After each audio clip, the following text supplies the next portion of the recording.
Well, those of you who've been watching The Other Side for a long time will know that my beef with COVID mismanagement has always been focused on the illegality and immorality of governments locking people in their homes against their will and restricting their movement across and within borders in our country without any justifiable good cause. I come from a science-loving, medically oriented family. I don't buy into the cliche that pharmaceutical companies are inherently evil. Big Pharma has done much to alleviate the suffering of billions of people. And I know very many good people who work in the industry and who are passionate about ethics. And this doesn't mean that there are no bad actors in the industry, though. But we are not and never have been anti-vaxxers or conspiracy theorists on this show. And it's in that context that I present this data from a study into women's fertility undertaken in the Czech Republic and highlighted by Dr. John Campbell on his popular YouTube channel this past week. This is serious stuff. The Czech Republic is one of the few places where this kind of data is actually available. We are starting to hear some reports from various parts of the world about declining birth rates in certain countries and certain demographics. But what I want to look at today is where we have specific data, and that is data from the Czech Republic. And it's in this paper here. Now, I've actually been talking to Dr. Vibeke Manica about this, who is a friend of the channel, one of the leading medical researchers in Denmark, and she's put this paper together. Dr. Campbell says this kind of data isn't available in the UK or the US, but it's available in the National Archive in the Czech Republic. Now, they count the number of successful pregnancies leading to healthy live births, and they map that against COVID vaccination status. And the results are not good. And this is a study of 1.3 million women between the ages of 18 and 39. So it's not a sample, it's basically the whole population of that group of women. And basically Vibeke tells me that birth rate's about 30% lower in vaccinated versus unvaccinated. I'm sorry, what? 30% lower? Now, we do need to break this down a bit to make sense. Total fertility rate in the Czech Republic, 2021, 2022 and 2023. And all this data is given births per 1,000 women. 1.83 in 2021, 1.62 in 2022, 1.45 in 2023. So what's causing this? We don't know. But there's one disturbing correlation that needs to be further investigated. What we've got here is up here we've got the number of vaccinations, and we see that this did actually this leveled off. This is 2021 here, so this is 2021. This is 2022.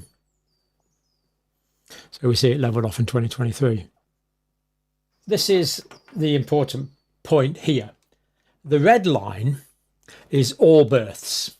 The blue line that we see up here, this is the number of successful conceptions resulting in live births in all women, in women that weren't vaccinated. So the red line is all women.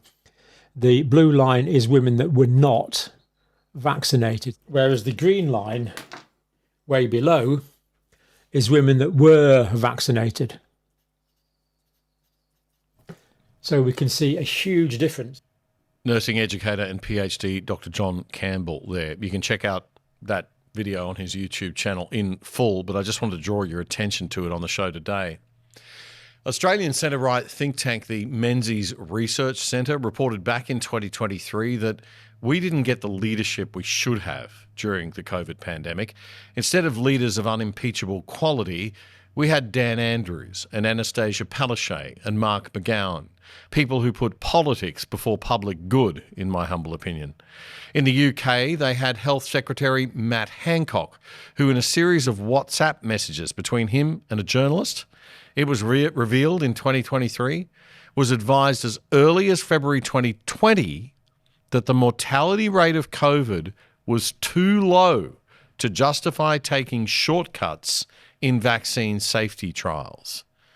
For a disease with a low 1% for the sake of argument mortality, a vaccine has to be very safe, the UK Chief Medical Officer, Professor Sir Chris Whitty, texted to Hancock at the time.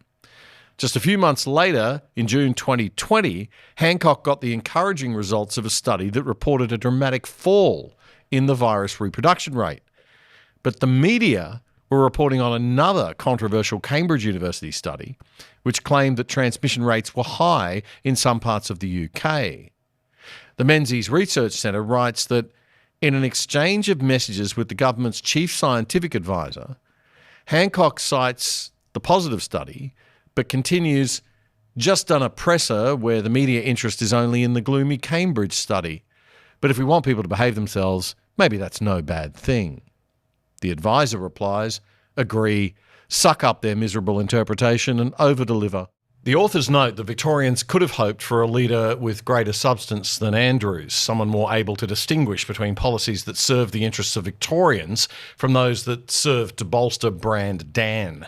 Correspondence between the Premier's department and a research company, reported by The Australian, revealed that Andrews' personal approval rating became a prime metric for measuring success. Joining me in the studio is former Queensland Premier Campbell Newman and Freya Leach from the Menzies Research Centre in Sydney. Freya, all this fallout and clear indication, I guess, that we were badly led. Do you think we'll ever see a proper inquiry and some justice? I honestly don't know. And I think there are so many flow-on impacts of COVID and particularly the lockdowns that we're only just seeing play out now. Declining school attendance rates, lower academic standards, the mental health impact this has had on young people. Not to mention the ongoing economic productivity slowdown we've had. So I just think it's something that has to be fully investigated, and the flow-on impacts of COVID is still being felt. We also need to get some rules in place. I mean, never mind having an inquiry to sort of point blame, but we've also got to get some rules in place to make sure that we never let this happen again, right? Well, I think a big challenge during COVID, and I've spoken to a number of people who were in Scott Morrison's office at the time, and a big challenge was the messages they were getting from the health bureaucrats were contradictory, inconsistent, and incomplete. So no one really knew what they were doing. And then the state premiers saw this as a great opportunity to have their 15 minutes of fame and exploited it for their own political game. Yeah. Campbell, you and I have spoken about this many times over the years, but it just was a complete disaster in terms of crisis management. I mean, there was no leadership being shown in a sense of I'm taking advice from everybody around the table from different disciplines.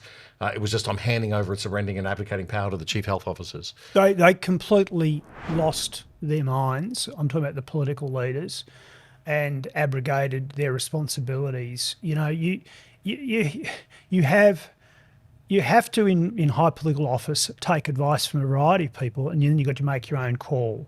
You know, during disasters in Queensland when I was Premier, I literally had to sort of basically stop the whole disaster management meeting and saying, you're telling me there's people on rooftops in Bundaberg, North Bundaberg, surrounded by floodwaters. You're telling me you're going to evacuate them by helicopter. How many helicopters have you got? I hope this makes sense, because they didn't have enough helicopters. You know, and people would have died in the 2013 Bundaberg floods, right, because the bureaucrats and the supposed experts didn't do their job properly. Being a senior politician, running a cabinet, meeting, it's about asking the hard questions. Okay, yeah. It is about and it's about, that's how you get the best out of your advisors. Scott Morrison never did it. That's when he lost me. The state premiers never did it.